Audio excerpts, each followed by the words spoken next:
still March 8th.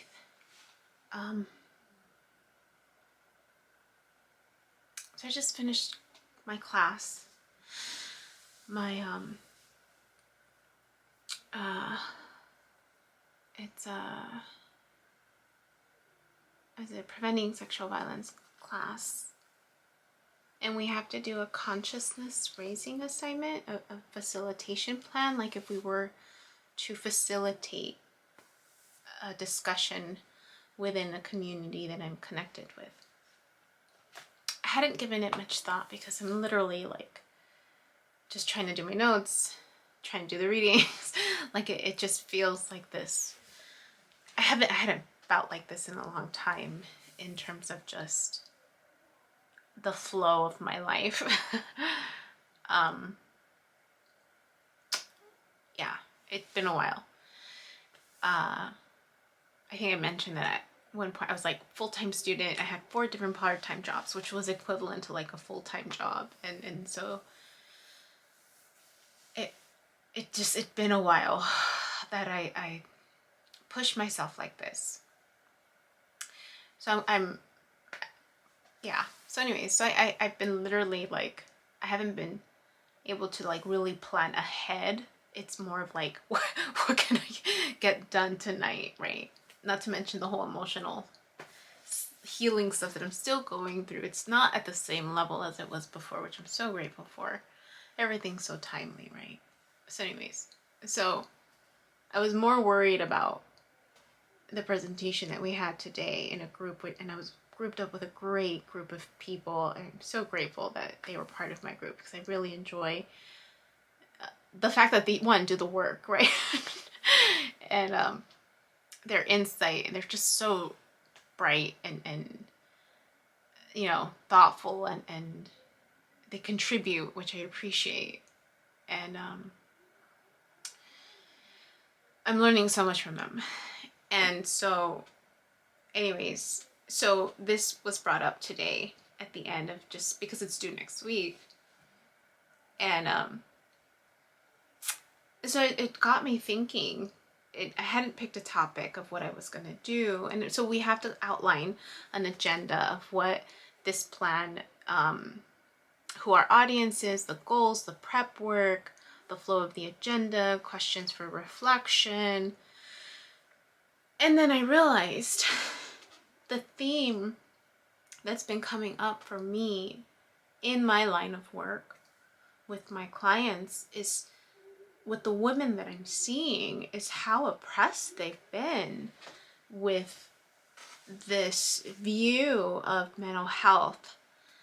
And because they are experiencing these emotional experiences of where they are in their lives, right? People are labeling them as having a disorder, or you know, you know, and I've had to, like, I call it psychoed.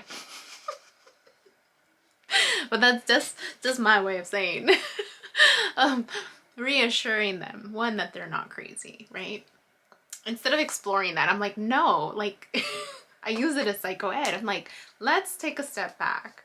Let's look at what is it, you know, what is leading, what is influencing that outcome for you, right? That you think you're crazy. Like, who told you were crazy? And as I'm learning, right, about these women, these clients of mine, they're having suicidal, I mentioned before that the theme of these passive suicidal thoughts for most of my clients is the fact that they're stuck in a situation that they don't want to be in. And they're trying to, it's this continued theme of they're trying to find their voice. They're trying to find their voice to get out of the situation they're in, but they don't know how. Why? Because the resources around them don't allow them to, right? They're in unhappy marriages, unhappy connections, and they're in there based on these religious views, societal rules, right? And limited resources of how to get out of a situation that they're not happy in, and they think they're going crazy inside. And it's just mind-boggling that we have labeled them as having a disorder when it's just it's us not listening to our bodies. It's us not listening and because and trying to fit ourselves into this mold of what society and culture is forcing us into this box, and we're not fitting in this box anymore. Like we're needing to expand, we're needing to grow, we're needing to change, yet all of this oppression is forcing us still in this box. I have to stay married. I have to be in this relationship because my parents say that he's a good guy. It's this constant, like I'm just seeing it, and it just, I'm being triggered. Clearly I'm being triggered. But it's and then thinking about this damn book that we still contribute to, and that was one of the things I had to bring up with one of my clients, because they were adamant that they had a specific diagnosis, and I'm just like, would it make you feel better to have this diet? Because I'm not one for diagnoses, in the sense of like, I do what I need to do to to appease the insurance company who's funding this. But really, my perspective on how I view a diagnosis, I'm just like, it's just a snapshot of what's happening right now based on, right, the system. And I'm like, we're constantly evolving and changing. And so this is not something that this is not the Bible. Right? And even the Bible, like, it's not set in stone. I mean, how many versions of this are we going through, right? Where we're constantly making changes. And then I had to, again, psychoed, right? In terms of just the history of this. I'm like, let's look back at how, I mean, women used to be looked at manic when we were back in the, who knows, 20s, right? Of when all of this whole mental health stuff was coming out, and it's just like, why it just doesn't make sense to me why we're still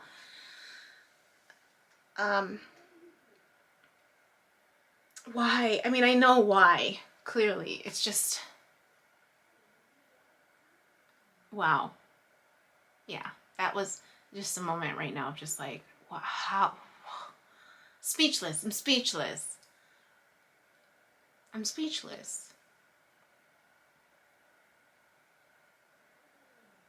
That I see this, and I have people coming to me, I think they're going crazy, right?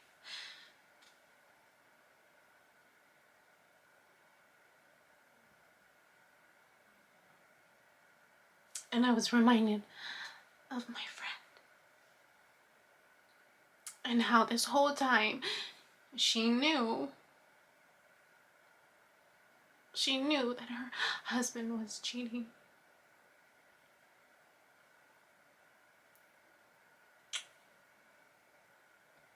And she asked me,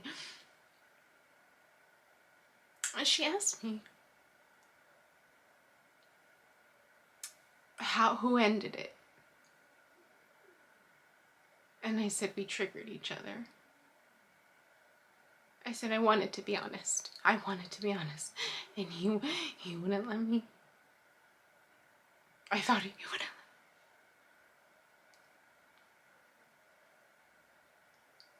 He begged me not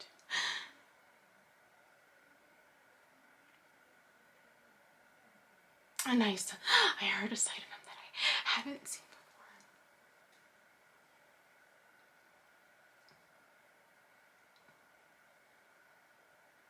And that's what ended it. I wanted to be honest.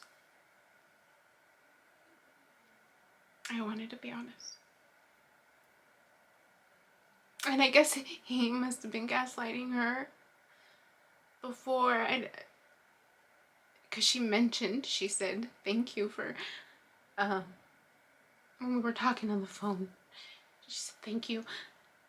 I wasn't going crazy, is what she said to me. And I did feel guilty there, because I'm just like,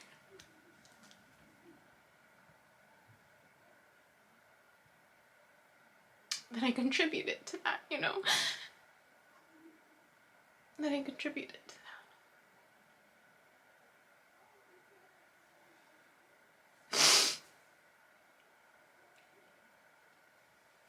The ripple effect of our choices, right? And I apologize to her for hurting her.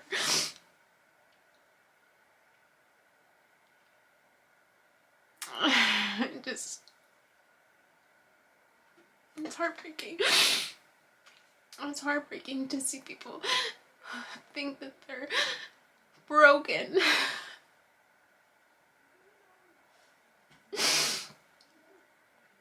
It's just a reflection of me.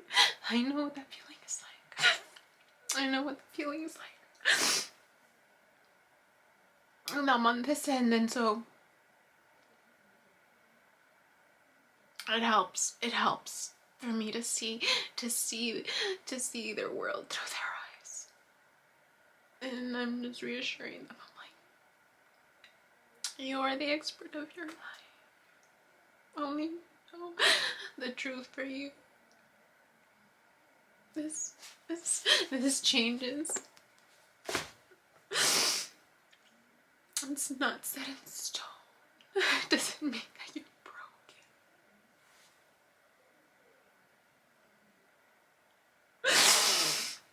I am getting more and more older clients, and the years, the generations of this system that they've been exposed to, and some of them being able to push through that and being very clear with me, I am not broken, and kind of like preparing me, because I guess previous therapists have and psychiatrists have told them I'm the doctor, right? Not you. And I'm just like, oh my gosh.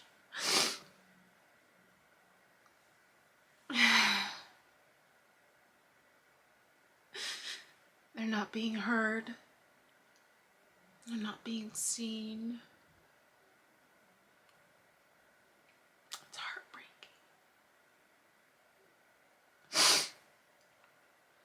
So anyways, I think that's what I'm gonna do mine on.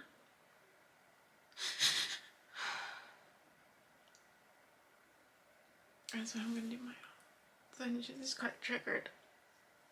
I just got triggered.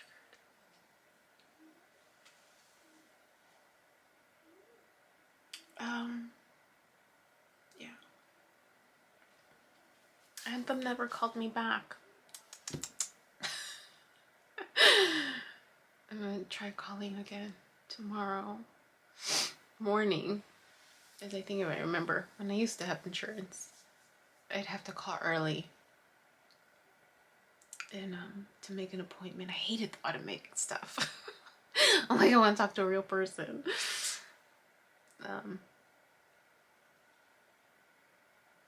Especially because I want to get a lot done, get this thing checked out. Today was a good day.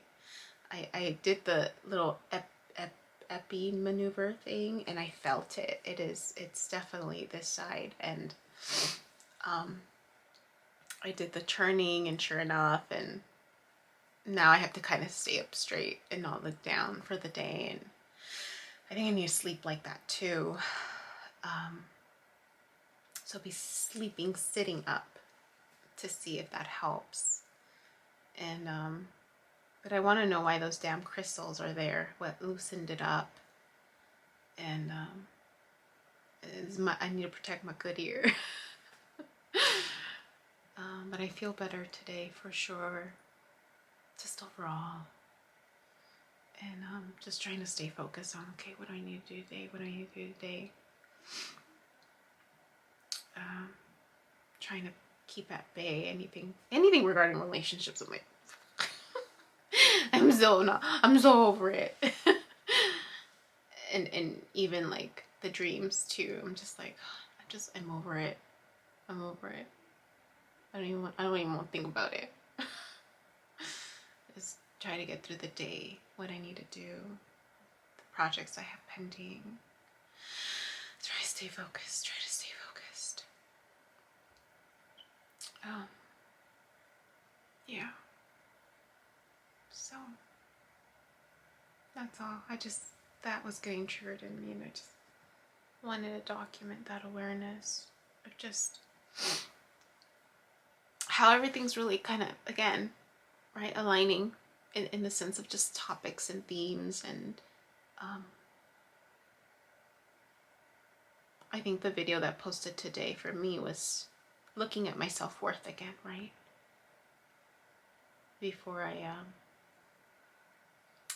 tell my ex the truth. And he didn't respond back in terms of what he wanted. And that was the other thing too, because my friend asked me, why now? Why tell me now? My dream had nothing to do with her. That's what I was realizing. I'm like, my dream had nothing to do with her. It was about them two. Her husband and my ex. I was seeing them on the monitor, in the Zoom FaceTime thing. It had nothing to do with her, but it triggered. I can't tell my ex without telling her first, because of the connection. And then realizing I hadn't told her. And I mentioned it before, I didn't tell her before, because I was under the impression that they were working things out. Until that last dream that she shared with me, where I was just like, oh no, like, she interpreted it in a different way, but for me, I was just like, oh, he better not have, because I was under the impression they were working things out.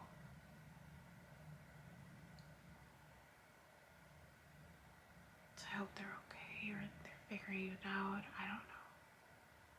I doubt I'll talk to them ever again. Time will tell. Yeah. So that triggered all that in me. That's all. I need to finish up and get ready for my last client. Hi. My name is Yubi, and in case you haven't figured it out, this footage is capturing my experience as I learn to navigate my personal spiritual awakening. I am learning that this experience is unique to each one of us, in whatever way we believe we are embracing living our truth. This just happens to be my journey. And despite me having a graduate degree and a license in clinical social work, this by no means is intended to replace any type of mental health advice. This is just me on a personal level, documenting my experience, shedding light on the truth that I am learning and discovering for myself, and really inviting you along for the ride. If by some magical chance you find this content to be helpful in any way, shape, or form, please click the like button, share the message, subscribe to my YouTube channel. I have an Instagram account, a personal one, and one specifically for this channel that you're more than welcome to check out. I'm an open book. I have also created t-shirt designs. I'm wearing my favorite one right now, which is the North Node design, but I have that and other things that you can look at inspired by this process and journey, and I have the link in the description box as well as in the about section of my YouTube channel. So you're more than welcome to check those items out. Any type of support is great. Again, if you find this content really helpful or meaningful, sometimes when we take that step and be vulnerable, with showing what's inside our hearts and what's really our truth, we realize that we're much more connected than what we thought we were. And so I hope that as I'm living this experience, and that you find some type of truth for yourself, or find some type of ability to heal in some way just by relating, you know, just by knowing that you're not alone. That really has been my goal with this process, not just being able to connect with others, but really for my own healing. It's definitely been a therapeutic experience and a very creative one for myself. So I thank you, and I wish you all the best, and you know, we'll see what else comes next for me.